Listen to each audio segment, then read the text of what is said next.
بسم اللہ الرحمن الرحیم۔ بھید، اسرار سے بھرا ایک حیرت انگیز ناول، مصنف M.A. راحت۔ احمد شلوزان ڈھلوان پر بڑی احتیاط سے ڈرائیو کر رہا تھا۔ سہ پہر کے قریب اچانک آسمان پر گہرے اور سیاہ بادل نمودار ہوئے، ہوا تیز ہو گئی اور موسم میں تیز خنکی پیدا ہو گئی، اور پھر گرج چمک کے ساتھ زوردار بارش شروع ہو گئی۔ بارش کی شدت کی وجہ سے چند گز سے زیادہ فاصلے تک دیکھنا ممکن نہ رہا تھا۔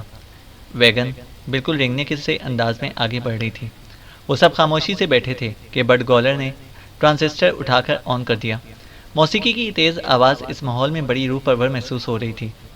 تھینک یو گولر، کلاڈیا نے ٹھنڈی سانس بھر کر کہا، لیکن موسیقی اچانک بند ہو گئی۔ ریڈیو نے ایک اعلان نشر کرنا شروع کر دیا۔ پولیس کو ایک غیر ملکی صحافی آرٹن کے قتل کے سلسلے میں 2 غیر ملکی سیاحوں کی تلاش ہے، جس کے بغیر قتل کی تفتیش میں دشواری ہو رہی ہے۔ ان میں سے ایک مسز کلاڈیا آئزیک ہیں اور دوسرے کا نام احمد شلوزان بتایا جاتا ہے، جو ربانیہ کی ایک خانقاہ کا بھکشو ہے۔ دونوں کے متعلق معلوم ہوا ہے کہ جنوبی علاقے کی سمت میں گئے ہیں، اور کلاڈیا نے ٹرانزسٹر بند کر دیا۔ مجھے پہلے اس بات کا خدشہ تھا، کلاڈیا نے کہا۔ کیا وہ ہمارے تعاقب میں آئیں گے؟ لیکن واپسی پر وہ ہمیں بہت پریشان کریں گے۔ خدا کرے کہ آئزیک کی خبر نہ سنیں، کلاڈیا نے اچانک کہا۔ میں نہیں چاہتی کہ اسے میری آمد کی خبر پہلے سے ہی مل جائے۔ لیکن کیوں؟ میں اسے حقیقت معلوم کرنا چاہتی ہوں۔ یہ نہیں چاہتی کہ وہ پہلے سے پھر کوئی نیا بہانہ سوچ کر میرا انتظار کرے، کلاڈیا نے کہا۔ احمد شلوزان نے نقشہ سامنے پھیلا دیا تھا اور دیکھا، اگر ہم رات بھر سفر کریں تو کل صبح وہاں پہنچ جائیں گے، احمد شلوزان نے کہا۔ تو پھر ہم رات بھر سفر کریں گے، کلاڈیا نے فیصلہ کن لہجے میں کہا۔ تاریکی میں اس راستے پر سفر کرنا بہت خطرناک ہوگا، بٹ گولر نے کہا۔ اوہ، تم فکر نہ کرو، میں بہر صورت صبح وہاں پہنچ جاتی ہوں، کلاڈیا بولی۔ رات کو احمد شلوزان نے ویگن کی رفتار بہت دھیمی کر دی تاکہ اچانک موڑ یا کوئی گڑھا وغیرہ آنے پر گاڑی قابو میں رکھے، لیکن آدھی رات کو بارش اتنی موسلا دھار ہو گئی کہ سفر کرنا ممکن نہ رہا۔ اس لیے احمد شلوزان نے ویگن کنارے سے لگا کر کھڑی کر دی۔ تمام رات کڑک اور چمک کے ساتھ بارش ہوتی رہی، اور جب رکی تو صبح کا اجالا پھیلنے لگا تھا۔ وہ نشیب میں واقع وادی میں داخل ہوئے تو راستے میں اتنا کیچڑ تھا کہ جیپ نما ویگن کراہ کراہ کر چل رہی تھی۔ کچھ دیر بعد انہیں ایک آبادی نظر آنے لگی۔ ڈھلوان پر بیرک نما لمبی عمارتیں بنی ہوئی تھیں۔ احمد شلوزان نے نقشہ دیکھا اور پھر بتایا کہ اس کے خیال میں یہ ڈاکٹر آئزیک کا میڈیکل مشن ہے۔ قریب ہی ایک چشمہ نظر آ رہا تھا۔ وہ دوبارہ روانہ ہوئے تو کلاڈیا ایک خوبصورت سوٹ میں ملبوس تھی، جس میں اٹھنے والی خوشبو کے جھونکے ویگن کو معطر کر رہے تھے۔ ایک سائیڈ روڈ پر مڑ کر وہ جلدی سے انہیں بیرکوں تک پہنچ گئے، جن کے سامنے لگے ہوئے بورڈ پر جلی حروف میں انگریزی اور آئری زبان میں لکھا ہوا تھا، south east orient foundation medical centre. لکڑی کے بنے ہوئے بیرک نما کئی مکان برابر سے بنے ہوئے تھے۔ مرد، عورتیں اور بچے کنارے لگے ہوئے باغیچوں میں کام کر رہے تھے۔ ویگن کو دیکھتے ہی وہ تجسس آمیز انداز میں کھڑے ہو گئے۔ کہیں قریب ہی سے جنریٹر کے چلنے کی آواز آ رہی تھی، جس سے شاید بجلی سپلائی ہوتی تھی۔ کونے میں ایک بیرک نما شیڈ تھا جو کچن معلوم ہو دیتا تھا، کیونکہ عورتیں وہاں کھانا پکا رہی تھیں۔ احمد شلوزان نے درمیانی بیرک کے سامنے ویگن روک دی۔ چند منٹ میں لوگوں نے ویگن کو گھیر لیا۔ وہ تعجب کے ساتھ ان 9 والدوں کو دیکھ رہے تھے۔ ان کے لباس مختلف تھے، کچھ نے مقامی اور کچھ نے مغربی طرز کے کپڑے پہن رکھے تھے۔ چند ایک کے جسم پر اسپتال کی وردی تھی۔ بیشتر بچے تقریباً ننگے تھے۔ احمد شلوزان ویگن سے اترا ہی تھا کہ بیرک کے دروازے سے ایک نوجوان، دراز قد اور خوبصورت آئری عورت ان کی سمت بڑھتی نظر آئی۔ سادے لباس میں بھی اس کا حسن نمایاں تھا۔ متناسب جسم اور بے حد حسین خد و خال والی عورت سب میں الگ نظر آ رہی تھی۔ اس کی چال میں ایک وقار تھا۔ گڈ مارننگ، اسے قریب پہنچ کر بڑی مترنم آواز میں کہا۔ میں ابو ناسارنگ ہوں۔ آپ لوگ کہاں سے آ رہے ہیں؟ اس نے صاف انگریزی زبان میں پوچھا۔ ڈاکٹر آئزیک میرے شوہر ہیں، کلاڈیا نے باہر نکلتے ہوئے کہا۔ میں کلاڈیا ہوں، ان کی بیوی۔ احمد شلوزان نے ابونا کی آنکھوں میں حیرت کی جھلکی دیکھی۔ اوہ، اس نے کچھ دیر بعد کہا، لیکن ڈاکٹر آئزیک موجود نہیں ہیں، وہ ایک گاؤں گئے ہوئے ہیں۔ آپ آئیے نا، ان کی واپسی تک یہاں آپ کو کوئی تکلیف نہیں ہوگی، ابونا نے کہا۔ شکریہ، کلاڈیا نے مسکراتے ہوئے جواب دیا۔ وہ منہ ہاتھ دھو کر بیٹھے ہی تھے کہ سب چائے اور کیک کا ناشتہ آ گیا۔ اس دوران سب کا تعارف ہو چکا تھا۔ انہوں نے دیکھا کہ تمام ملازمین، باورچی اور لڑکے ابونا کے حکم کے بڑے احترام سے تعمیل کر رہے تھے۔ ابونا کو بلا شبہ یہاں ایک اہم حیثیت حاصل تھی۔ ڈاکٹر آئزیک اپنے مہمانوں کی ہمیشہ بہت خاطر کرتے ہیں، ابونا نے کہا۔ لیکن یہاں اتفاق سے ہی کوئی غیر ملکی آتا ہے؟ ایسا لگتا ہے کہ تم ڈاکٹر کو بہت قریب سے جانتی ہو۔ ابونا نے کہا۔ ہاں، آہستہ آہستہ میری سمجھ میں آتا جا رہا ہے۔ احمد شلوزان نے کلوڈیا کے لہجے میں حسد کی جھلک محسوس کی۔ تم کو کچھ اندازہ ہے کہ ڈاکٹر کب تک واپس آئیں گے؟ احمد شلوزان نے موضوع بدل کر پوچھا۔ ابونا کا لہجہ سنجیدہ ہو گیا۔ میں یقین سے کچھ نہیں کہہ سکتی۔ ہم کئی دنوں سے ان کی واپسی کے منتظر ہیں، لیکن کبھی کبھی ایسے سفر میں اندازے سے زیادہ دیر ہو جاتی ہے۔ ممکن ہے کہ کسی علاقے میں مریض زیادہ رہے ہوں۔ اسی لمحے ایک موٹی سی ملازمہ اندر داخل ہوئی۔ اس نے بڑے ادب کے ساتھ ابونا سے پوچھا، کیا مہمانوں کے لیے کھانا تیار کروں؟ ابونا نے ہاں کہی اور ملازمہ چلی گئی۔ احمد شلوزان نے حیرت سے ابونا کو دیکھا۔ اس ملازمہ نے تم کو شہزادی کہہ کر مخاطب کیا تھا ابونا؟ اس نے پوچھا۔ ابونا کا چہرہ شرم سے گلنار ہو گیا۔ اوہ، یہ صرف اعزازی خطاب ہے۔ دراصل ہمارا تعلق ایک شاہی خاندان سے ہے، بہت دور کا، اس لیے علاقے کے لوگ مجھے شہزادی کہہ کر پکارتے ہیں، اس نے کہا۔ لیکن حیرت کی بات ہے کہ آپ ہماری زبان سمجھ لیتے ہیں۔ احمد شلوزان ہنسنے لگا۔ ابھی سیکھ رہا ہوں۔ ویسے تم بھی انگریزی اچھی بول لیتی ہو۔ اور وہ یہ ہنس سن کر حیران رہ گئے کہ ابونا نے آکسفورڈ میں تعلیم حاصل کی تھی۔ وہ آکسفورڈ کی گریجویٹ تھی۔ اس کے بعد وہ اپنی قوم کی خدمت کرنے آئرلینڈ آ گئی۔ ڈاکٹر آئزیک کو کسی طرح اس کے بارے میں معلوم ہو گیا اور انہوں نے خود اس سے ملاقات کر کے قبائلی علاقے میں کام کرنے کی دعوت دی۔ وہ گزشتہ 1 سال سے ڈاکٹر کی معاون بن کر کام کر رہی تھی۔ شروع میں مجھے ڈر تھا کہ میں اس زندگی سے اکتا جاؤں گی، لیکن ان غریب لوگوں کی بے کسی اور ان کی پرخلوص محبت نے میرا دل موہ لیا۔ اب فی الحال میں انہی کے ساتھ رہوں گی، اس نے بتایا۔ تمہارے اور ڈاکٹر آئزیک کے نظریات یکساں ہیں، کلوڈیا نے کہا۔ ہاں، اس میں شک نہیں۔ وہ صرف اچھے ڈاکٹر ہی نہیں، ایک عظیم انسان بھی ہیں، ابونا نے کہا۔ احمد شلوزان نے فوراً موضوع بدل دیا۔ وہ جس گاؤں میں گئے ہیں، کیا وہ بہت دور واقع ہے؟ 1 دن کا سفر ہے، لیکن بہت دشوار گزار، اس لیے وہ جیپ میں گئے ہیں، ابونا نے جواب دیا۔ ہم انتظار کرنے کی بجائے کیوں نہ وہیں چلیں؟ احمد شلوزان نے کلوڈیا سے مخاطب ہو کر کہا۔ ابونا کے چہرے پر پس و پیش کے آثار نمودار ہوئے۔ ویسے تو کوئی حرج نہیں، اس نے کہا۔ انہیں گئے ہوئے دن بھی کافی ہو گئے ہیں، اور عام طور پر جب ان کی واپسی میں دیر ہوتی ہے تو وہ کسی ہرکارے کو بھیج کر اطلاع کر دیتے ہیں، لیکن دراصل وہ علاقے کے قبائل کو اپنی خدمت کے ذریعے جیتنا چاہتے ہیں، کیونکہ وہ اب بھی کلینک میں آتے ہوئے ہچکچاتے ہیں۔ ویسے میرے خیال میں سب ٹھیک ہی ہوگا، ابونا نے کہا۔ لیکن تم اس سلسلے میں کچھ پریشان نظر آتی ہو، احمد شلوزان نے کہا۔ ہاں، معمولی سی، ابونا نے کہا۔ یہ گاؤں کس سمت میں واقع ہے؟ احمد شلوزان نے پوچھا۔ شمال میں سرحدی علاقے کے قریب، اس کا نام پا ہے، وہاں خاصی آبادی ہے، ابونا نے کہا۔ احمد شلوزان چونک پڑا۔ کیا کہا؟ اس سے پوچھا۔ ابونا نے گردن ہلائی۔ کیا اس نام کے اور بھی گاؤں ہیں؟ اس علاقے میں تو یہی ہے، ابونا نے کہا۔ تب ہمیں فوراً وہاں چلنا چاہیے، احمد نے کلوڈیا سے کہا۔ لیکن کیوں؟ کلوڈیا نے کہا۔ بس میری چھٹی حص کہہ لو، اس نے بات بنائی۔ میں وضاحت نہیں کر سکتا، لیکن میرا خیال ہے کہ بہتر یہی ہوگا، احمد شلوزان نے کہا۔ ابونا نے ان کو مہمانوں کے لیے بنے ہوئے کمروں تک پہنچا دیا، جو بہت آرام دہ تھے۔ رات کے کھانے کے بعد جب وہ کافی پی رہے تھے تو کلوڈیا نے کہا، پر یہ طے رہا کہ اگر صبح تک آئزیک نہیں آئے تو ہم ان کے پاس چلیں گے۔ ہاں، یہی مناسب ہوگا، احمد شلوزان نے جواب دیا۔ کیا خیال ہے ہم کلینک دیکھنے چلیں؟ کلوڈیا نے پوچھا۔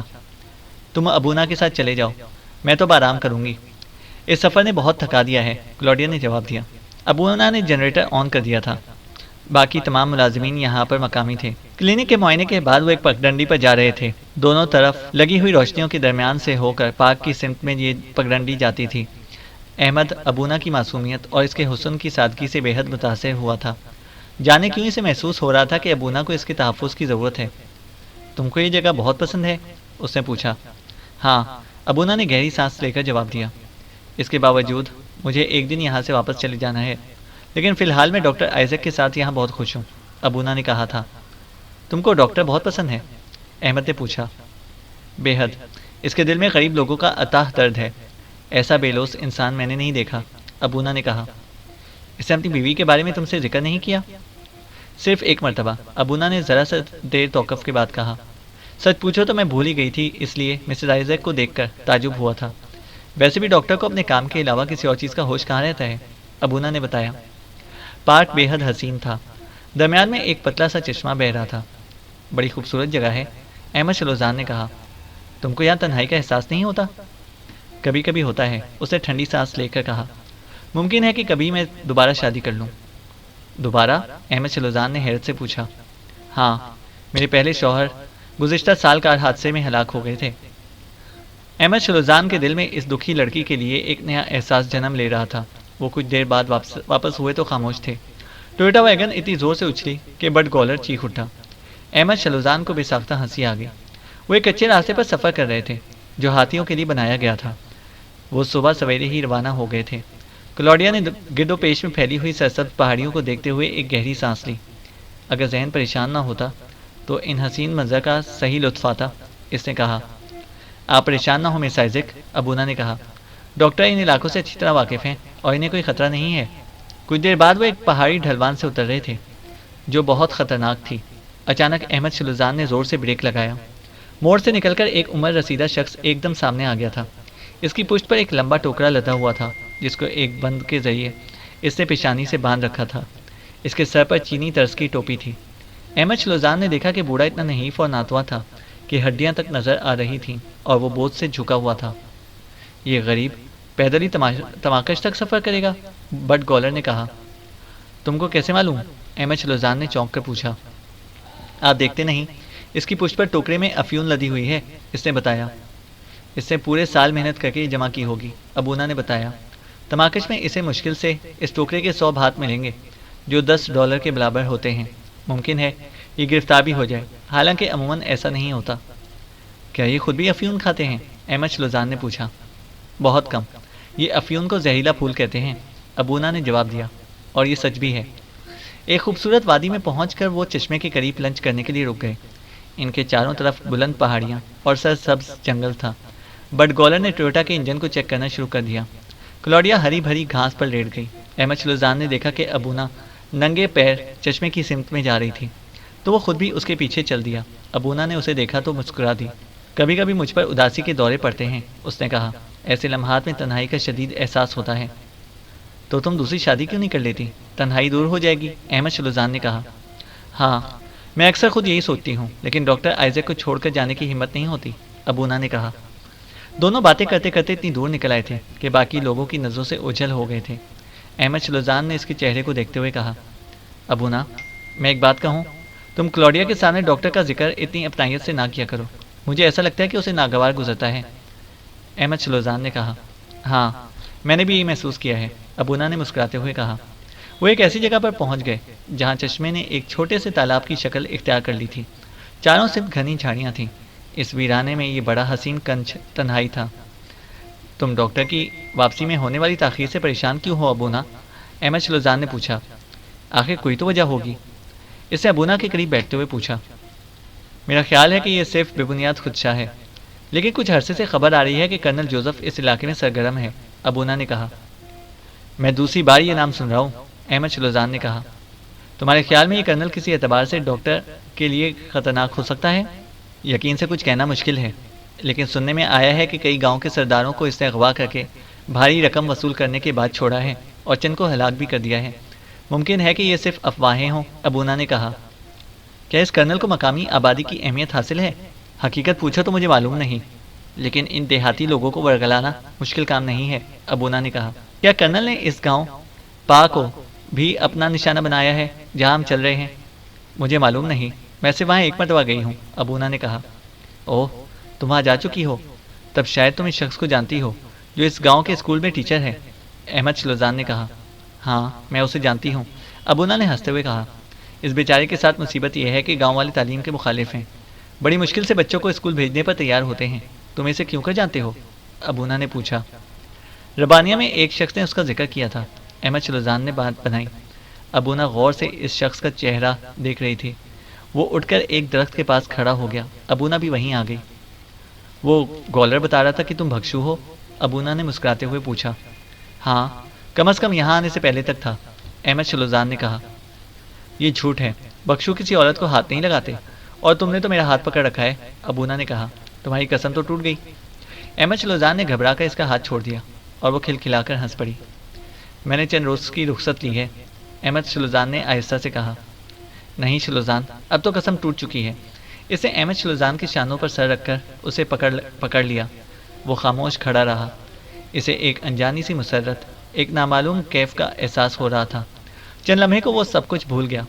میں بہت دکھی ہوں احمد شلوزان، تو پہلے شخص ہو جس نے اتنی مدت کے بعد مجھے احساس دیا ہے کہ زندہ رہنے کے لیے ایک ساتھی کی ضرورت ہے، تم جیسے ہمدرد اور محبت کرنے والی ساتھی کی، ابونا نے کہا۔ احمد شلوزان نے اس کی آنکھوں میں جھانکا۔ محبت کا بے پناہ عطا اور ناقابل برداشت دھارا اس کے قدم بہا کر لے گیا تھا۔ وہ اپنے خوابوں سے اس وقت چونکے جب کسی سیٹی کی آواز سنائی دی۔ چند لمحے بعد جھاڑیوں کے درمیان بڈ گولر نمودار ہوا۔ سب تمہارا انتظار کر رہے ہیں، اس نے شریر مسکراہٹ کے ساتھ کہا۔ احمد کو یقین تھا کہ وہ بہت پہلے سے چھپا ہوا ان کو دیکھ رہا تھا۔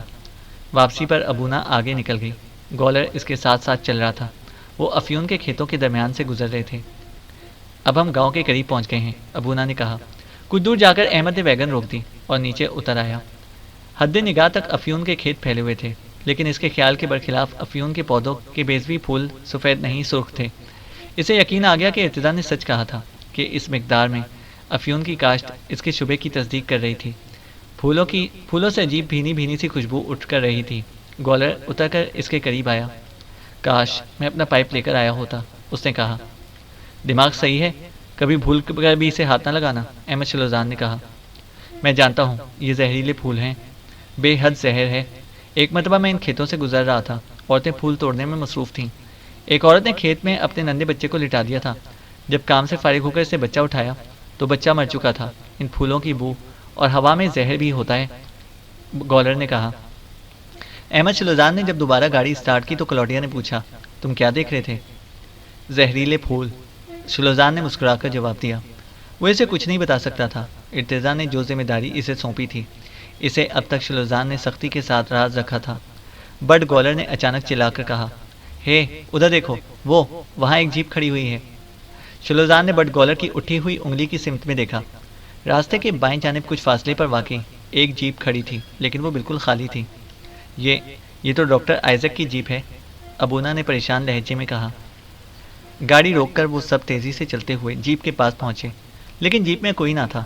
کلوڈیا نے خوفزدہ نگاہوں سے قریب پھیلے ہوئے جنگل کو دیکھتے ہوئے کہا، لیکن آئزک کہاں ہے؟ کچھ پتہ نہیں، شلوزان نے کہا اور جیپ کے اندر ہر سمت میں دیکھا۔ جیپ بالکل صحیح حالت میں تھی، لیکن سامنے ڈیش بورڈ پر گرد جمی ہوئی تھی۔ وہ باہر نکلنے والا تھا کہ رک گیا۔ جمی ہوئی گرد پر کسی نے انگلی سے چند الفاظ لکھے تھے۔ اس نے قریب سے پڑھا، کرنل۔ وہ ان کا مطلب سمجھ گیا۔ باہر نکلا تو بڈ گولر نے بونٹ بند کرتے ہوئے کہا، انجن بالکل ٹھیک حالت میں ہے۔ اوہ شلوزان، میرا دل ڈر رہا ہے، کلوڈیا نے اس کے قریب آتے ہوئے کہا۔ کچھ نہ کچھ گڑبڑ ضرور ہے۔ میں خود بھی پریشان ہوں، شلوزان نے کہا۔ وہ یقیناً واپس آ رہے تھے، لیکن اگر جیپ خراب نہیں ہوئی تھی، وہ غائب کہاں ہو گئے؟ ممکن ہے کچھ بھول گئے ہوں اور اسے لینے کے لیے پیدل ہی واپس گاؤں چلے گئے ہوں۔ تو مجھے اس طرح تسلی دینے کی کوشش مت کرو، کلوڈیا نے کہا۔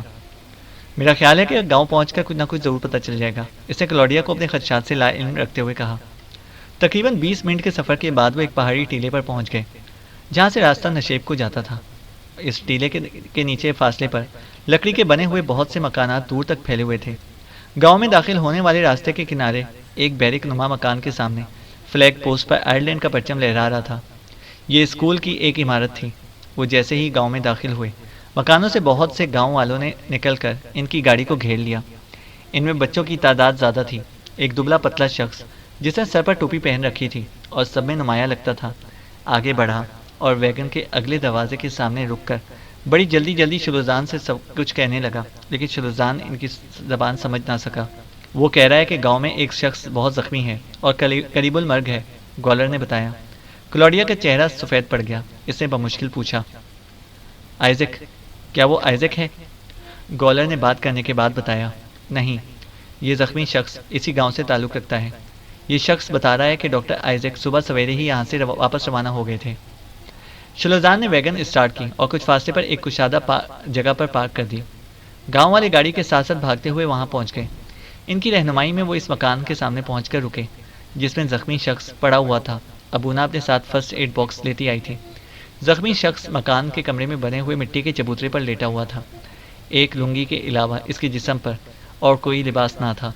اس کے سینے پر کئی پٹیاں بندھی ہوئی تھیں۔ ابونا سارنگ نے جلدی سے جھک کر اس کی نبض دیکھی اور پھر شلوزان کی سمت میں دیکھ کر کہا، یہ تاؤس ہے، وہی اسکول ٹیچر۔ شلوزان نے پیچھے کھڑے مجمع میں اس شخص کو دیکھا جس نے انہیں زخمی تاؤس کے متعلق اطلاع دی تھی۔ اس سے پوچھو کہ یہ کیسے زخمی ہوا، اس نے بڈ گولر سے کہا۔ بڈھے نے جو کچھ بتایا اس کا لب لباب یہ تھا کہ گاؤں میں کسی کو تاؤس سے دشمنی نہ تھی، لیکن 2 دن پہلے جینتھرمین کے ایک ساتھی نے اپنی بندوق اٹھائی اور بلا کچھ کہے تاؤس کو گولی مار دی۔ اس کے بعد وہ چلے گئے۔ ان کے بعد وہ جادوگر آیا جو خود کو ڈاکٹر کہتا تھا۔ اس نے اپنے جادو سے تاؤس کی جان بچانے کی بہت کوشش کی، لیکن اس مرتبہ جادوگر کا جادو کمزور پڑ گیا۔ اس کے جانے کے کچھ دیر بعد سے ہی تاؤس کی حالت پھر خراب ہونے لگی۔ تاؤس نے آنکھیں کھول دیں اور اٹھنے کی کوشش کی۔ ابونا سارنگ نے جلدی سے اس کا سر پکڑا اور بہت آہستہ سے پھر لٹا دیا۔ تم بولنے کی کوشش مت کرو، ابونا نے مقامی زبان میں کہا اور پھر شلوزان کی سمت میں مڑی۔ یہ ذرا دیر کا مہمان ہے، اس نے انگریزی میں بتایا۔ شلوزان نے مجمع کو وہاں سے ہٹا دیا اور پھر جھک کر تاؤس کے کان کے پاس اس کی زبان میں کہا، میں تمہارے لیے ایک پیغام لے کر آیا ہوں، چہرہ خرگوش جیسا، دل شیر جیسا۔ تم پیغام سمجھے؟ تاؤس نے آہستہ سے سر گھما کر شلوزان کی سمت میں دیکھا۔ اس کی آنکھوں سے شدید کرب نمایاں تھا۔ کرنل جوزف، بنان میں۔ شلوزان، اسے بات نہ کرنے دو، ابونا نے جلدی سے کہا۔ جادوگر، ڈاکٹر، تاؤس نے رک کر کہا، اسے معلوم ہے، میں نے اسے سب بتا دیا ہے، سب کچھ۔ ابونا نے زبردستی شلوزان کو پیچھے ہٹا دیا اور تاؤس پر جھکی۔ تاؤس کی آنکھیں کھلی ہوئی تھیں، لیکن وہ مر چکا تھا۔ اسی رات گاؤں کے رواج کے مطابق تاؤس کی لاش کو ایک چتا پر رکھ کر جلا دیا گیا۔ گاؤں سے باہر والے میدان میں تمام لوگ اکٹھے تھے۔ چتا کے شعلے بلند ہو رہے تھے، جلتی ہوئی مشعلوں اور چتا کی آگ سے دور تک روشنی پھیل گئی تھی۔ شلوزان، کلوڈیا، ابونا اور بڈ گولر سامنے والے مکان کے برآمدے میں کرسیوں پر بیٹھے تھے۔ کلوڈیا کا چہرہ سفید پڑ گیا تھا، ابونا ساکت بیٹھی تھی، بڈ گولر اپنی کرسی پر پہلو بدل رہا تھا۔ شلوزان کا ذہن حالات کا جائزہ لینے میں مصروف تھا۔ ارتضا کے مطابق تاؤس نے پہلے ہی اطلاع دی تھی کہ اسے اپنی جان کا خطرہ ہے۔ پھر جینتھر یعنی کرنل جوزف نے اسے اچانک گاؤں پہنچ کر گولی مار دی۔ یہ محض اتفاق تھا کہ اس کے بعد ڈاکٹر آئزیک وہاں پہنچ گیا، جس نے تاؤس کی جان بچانے کی کوشش کی۔ تاؤس نے یہ محسوس کر کے کہ موت کے قریب ہے، ڈاکٹر آئزیک کو وہ تمام راز بتا دیا جو ارتضا معلوم کرنا چاہتا تھا۔ ممکن ہے کہ ڈاکٹر نے وعدہ کر لیا ہو کہ وہ کلینک پہنچ کر ساری تفصیل ارتضا کو بتا دے گا۔ کلینک میں ڈاکٹر کے پاس طاقتور وائرلیس موجود ہے۔ گاؤں میں یقیناً کرنل جوزف کا کوئی جاسوس موجود ہے جس نے یہ اطلاع کرنل کو پہنچا دی کہ ڈاکٹر یہاں موجود ہے اور تاؤس کا علاج کر رہا ہے۔ کرنل کو فوراً یہ خطرہ محسوس ہوا ہوگا کہ تاؤس ساری بات ڈاکٹر آئزیک کو نہ بتا دے اور ڈاکٹر وائرلیس سے یہ رپورٹ ربانیہ پہنچا دے گا۔ اسی لیے اس نے واپسی میں ڈاکٹر کو بھی ختم کر دینے کا حکم دیا ہوگا۔ ڈاکٹر آئزیک نے کرنل کی مسلح دہشت پسندوں کو اپنی سمت بڑھتے دیکھ کر جلدی میں جیپ کے ڈیش بورڈ پر کرنل جوزف کا نام لکھ دیا۔ اسے اپنے انجام کا احساس ہو گیا ہوگا۔ لیکن اگر یہ سچ ہے تو ڈاکٹر آئزیک کی لاش کہاں ہے؟ ممکن ہے انہوں نے جنگل میں چھپا دی ہو، لیکن جیپ وہاں کیوں چھوڑ دی گئی؟ اگر وہ ڈاکٹر کی موت پوشیدہ رکھنا چاہتے تھے تو ایسا ہرگز نہ کرتے۔ ویسے بھی ڈاکٹر جرمنی کا باشندہ ہے۔ اس کی موت کی خبر عام ہوتے ہی آئرلینڈ کی حکومت کرنل جوزف کے خلاف شدید اقدام کرے گی۔ کیا کرنل اس بات کو پسند کرے گا؟ نہیں، بات کچھ اور ہے۔ کرنل جوزف نے ڈاکٹر کو اغوا کر لیا ہے، ممکن ہے کہ بھائی تاوان حاصل کرنے کے لیے، یا پھر یہ معلوم کرنے کے لیے کہ تاؤس نے اسے کیا بتایا۔ ایسی صورت میں وہ ڈاکٹر آئزیک سے معلومات حاصل کرنے کے لیے تشدد کرے گا۔ لیکن ڈاکٹر کو بھی یہ اندازہ ضرور ہوگا کہ زبان کھولنا خودکشی کے مترادف ہے۔ اس کا مطلب ہے کہ ڈاکٹر اس وقت کرنل کی قید میں ہے اور شدید خطرے میں ہے۔ عام حالات میں شلوزان کسی کے لیے اپنی جان خطرے میں نہ ڈالتا۔ اس معاملے سے اس کا کیا تعلق؟ لیکن ارتضا سے وعدہ کر چکا تھا، اور مسئلہ ارتضا کا نہیں، مسلم ممالک کی سلامتی کا تھا۔ وہ لا تعلق نہیں رہ سکتا تھا۔ کلوڈیا، شلوزان نے اچانک کہا، مجھے تمہارے شوہر کی جان بچانے کے لیے بنانا جانا ہوگا، اس نے فیصلہ کن لہجے میں کہا۔ گولر، تم کو معلوم ہے کہ یہ جگہ کہاں ہے؟ ہاں، میں جانتا ہوں، یہاں سے 1 دن کی مسافت پر ہے، لیکن وہ غیر آباد جگہ ہے، لیکن وہ صرف کھنڈر ہے اور بندہ اب وہاں کوئی نہیں رہتا، اور وہاں کوئی سواری نہیں جا سکتی، صرف پیدل جانے کا راستہ ہے، گولر نے بتایا۔ لیکن تم کو کیسے معلوم ہوا کہ آئزیک وہاں ہے؟ اس ویرانے میں وہ کیا کرے گا؟ کلوڈیا نے پریشان لہجے میں کہا۔ لمبی کہانی ہے، شلوزان نے کہا، تفصیل ابھی مت پوچھو، میں سب کچھ بتا دوں گا۔ شلوزان، تم مجھ سے کچھ چھپا رہے ہو، آخر کیوں؟ کلوڈیا نے کہا۔ تم ٹھیک کہتی ہو کلوڈیا، شلوزان نے کہا، لیکن فی الحال میں اتنا بتاؤں کہ ڈاکٹر کے متعلق مجھے تاؤس نے بتایا تھا۔ میرا خیال ہے کہ میں اور گولر وہاں جا کر ڈاکٹر کو تلاش کر سکتے ہیں۔ ممکن ہے اسے وہاں یہ ارغمال بنا کے رکھا گیا ہو اور کرنل جوزف اس کی رہائی کے لیے بھائی تاوان وصول کرنا چاہتا ہو، احمد شلوزان نے کہا۔ لیکن کیوں؟ کلوڈیا نے کہا۔ اس سلسلے میں ابھی کچھ نہیں کہا جا سکتا، لیکن اگر یہ سچ ہے تو ہم کرنل سے رہائی کی شرائط تو معلوم کر سکتے ہیں، بعد میں واپس آ کر تم کو بتا دیں گے، احمد شلوزان نے کہا۔ مجھے پرواہ نہیں کہ کیا شرائط ہیں، کلوڈیا نے آہستہ سے کہا۔ وہ جتنی بھی رقم طلب کرے گا میں ادا کر دوں گی، لیکن میں تم کو وہاں تنہا نہیں جانے دوں گی، کلوڈیا بولی۔ پاگل مت بنو، میں تم کو ساتھ لے کر خطرہ مول نہیں لے سکتا، احمد شلوزان نے کہا، اور میں تم کو آئزیک کے لیے اپنی جان خطرے میں ڈالنے کی اجازت نہیں دے سکتی۔ وہ تمہارا کون ہوتا ہے؟ میں اس کی بیوی ہوں۔ شوہر کی جان بچانے کی کوشش میرا فرض ہے، تمہارا نہیں، کلوڈیا نے کہا۔ نہیں کلوڈیا، تم اور ابونا فوراً کلینک واپس جاؤ، وہاں پہنچ کر وائرلیس سے تماکش کو ساری اطلاع دے دو اور مدد مانگو۔ اس دوران ہم بنان جا کر جو کچھ ممکن ہے وہ کرتے ہیں، احمد شلوزان نے کہا۔ کلوڈیا نے بہت ضد کی، لیکن شلوزان اپنی جگہ سے ٹس سے مس نہ ہوا۔ کافی دیر کی حجت کے بعد بالآخر کلوڈیا راضی ہو گئی۔ ٹھیک ہے شلوزان، بڑی احتیاط سے کام لینا۔ ممکن ہے کہ آئزیک کو میں کھو چکی ہوں، لیکن اس کے بعد تم کو بھی کھونے کے لیے تیار نہیں ہوں، اس سے شلوزان کی آنکھوں میں جھانکتے ہوئے کہا۔ بڈ گولر نے سچ کہا تھا، راستہ اتنا تنگ تھا کہ پیدل چلنا بھی مشکل ہو رہا تھا۔ کہیں اتنا بڑا جنگل اور جھاڑیاں تھی کہ گزرنا دشوار ہو جاتا، اور کہیں کھلا ہوا میدانی علاقہ تھا، سوائے ہاتھیوں کے انسانی قدموں کے نشان کہیں نظر نہ آتے تھے۔ بٹ گولر آگے آگے چل کر رہنمائی کر رہا تھا۔ شلوزان کو بار بار پشت پر لدے ہوئے سامان کو سنبھالنا پڑا۔ جھاڑیاں کاٹنے والا ایک لمبا چاقو اس کی کمر سے لٹک رہا تھا، جس کے استعمال کی بار بار ضرورت پڑ رہی تھی۔ ایسے ویران جنگل میں اس سے پہلے کبھی سفر نہ کیا تھا۔ کبھی کبھی تو اس کو شک ہوتا کہ بٹ گولر راستہ بھول گیا ہے۔ بٹ گولر نے اس خطرناک مہم کے لیے ایک بھاری معاوضے کے بغیر بنان جانے پر رضامندی کا اظہار نہیں کیا تھا، اس لیے کہ وہ بہرحال وہاں تک ضرور جائے گا۔ یہ خیال اسے تسلی دیتا تھا۔ دوپہر کے قریب وہ ایک چشمے کے قریب پہنچے تو لنچ کے لیے ٹھہر گئے۔ بٹ گولر نے پشت پر لدا ہوا سامان کا تھیلا اتار کر رکھا، جس میں رائفل بھی شامل تھی، اور سگریٹ جلا کر کش لینے لگا۔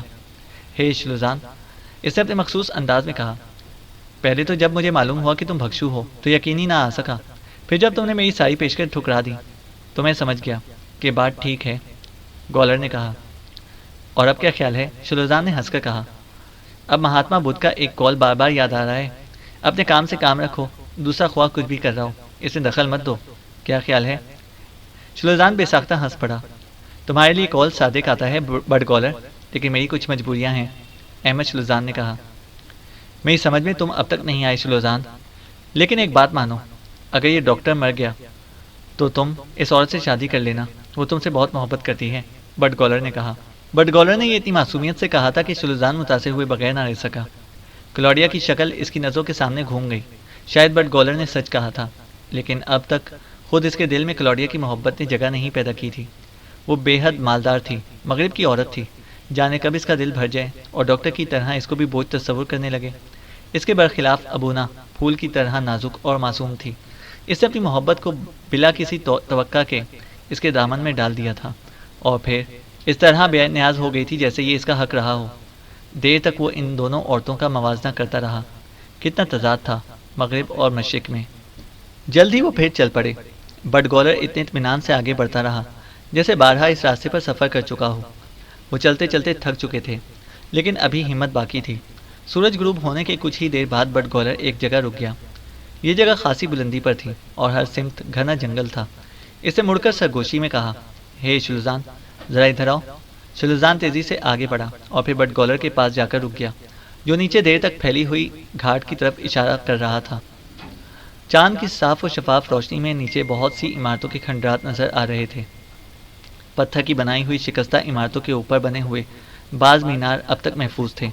بنان، بٹ گولر نے فاتحانہ انداز میں کہا۔ کھنڈرات میں کئی جگہ روشنی ہو رہی تھی، اور کبھی کبھی روشنی کمپاؤنڈ میں ایک جگہ سے دوسری جگہ حرکت کرتی نظر آتی تھی۔ نہ جانے کیا تھا یہ سب۔ احمد شلوزان نے اپنی دوربین نکالی اور ٹیلے کے کنارے پیٹ کے بل لیٹ گیا۔ اسے شکستہ مندر کے کمپاؤنڈ میں دیکھنا شروع کیا۔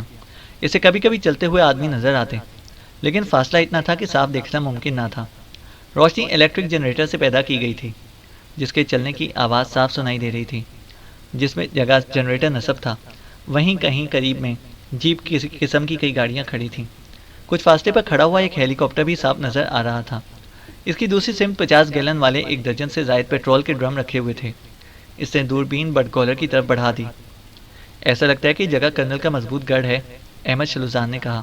کرنل نے بڑی عمدہ جگہ کا انتخاب کیا ہے، بٹ گولر نے جائزہ لینے کے بعد کہا۔ آئرلینڈ میں لوگ پرانے مندروں کے کھنڈر سے ہمیشہ دور بھاگتے ہیں۔ ان کے خیال میں ایسی جگہ پر ہر وقت بدروہیں منڈلاتی رہتی ہیں، اور ہم لوگ بدروہوں سے زیادہ اور کسی چیز سے نہیں ڈرتے۔ خیر، اب یہ بتاؤ کہ کرنا کیا ہے؟ بٹ گولر نے پوچھا۔ اچھا سوال ہے، احمد چلوزان نے مسکرا کر کہا۔ ان کے پاس جدید طرز کے آٹومیٹک ہتھیار ہوں گے اور شاید ہر سمت میں گارڈ بھی پہرے پر ہوں گے۔ مجھے نہیں معلوم کہ ہم کتنے قریب پہنچ سکتے ہیں، لیکن ہمیں بہر صورت یہ معلوم کرنا ہے کہ ڈاکٹر آئزک یہاں موجود ہے کہ نہیں، احمد چلوزان نے کہا۔ میرے ذہن میں ایک ترکیب آئی ہے، اچانک برڈ گولر نے کہا اور اسے بتانا شروع کیا۔ میں وہاں بھٹکتا ہوا پہنچ جاتا ہوں، جیسے راستہ بھول گیا ہوں۔ وہ مجھے پکڑ لیں گے اور طرح طرح کے سوال کریں گے، لیکن اس طرح میں یہ دیکھ لوں گا کہ ڈاکٹر وہاں ہے یا نہیں۔ کیا خیال ہے؟ بٹ گولر بولا۔ نہیں بٹ گولر، شکریہ، احمد چلوزان نے جواب دیا۔ اگر تم پکڑے گئے تو وہ تمہیں زندہ نہیں چھوڑیں گے۔ نہیں، فی الحال ہم یہاں سے لیٹ کر باری باری ان کی نقل و حرکت پر نظر رکھیں گے، احمد چلوزان نے کہا۔ پہلے 1 گھنٹے کی باری میری ہے۔ احمد چلوزان لمبے انتظار کے لیے تیار ہو کر بیٹھا تھا، لیکن مشکل سے 20 منٹ گزرے ہوں گے کہ اسے ایک شخص کی شکل نظر آئی جو اس کے خیال میں یقیناً ڈاکٹر آئزک تھا۔ اس نے جلدی سے دوربین کا فوکس ٹھیک کیا۔ قدیم مندر کے کھنڈرات سے کئی افراد نکل کر سامنے والی عمارت کی سمت میں جا رہے تھے۔ یہ قدیم عمارت بھکشوؤں کی رہائش گاہ کی طرز پر پتھروں کی بنی ہوئی تھی۔ چھت کافی نیچی تھی اور پھر جیسے ہی وہ لوگ روشنی میں آئے، اس نے ڈاکٹر کو پہچان لیا۔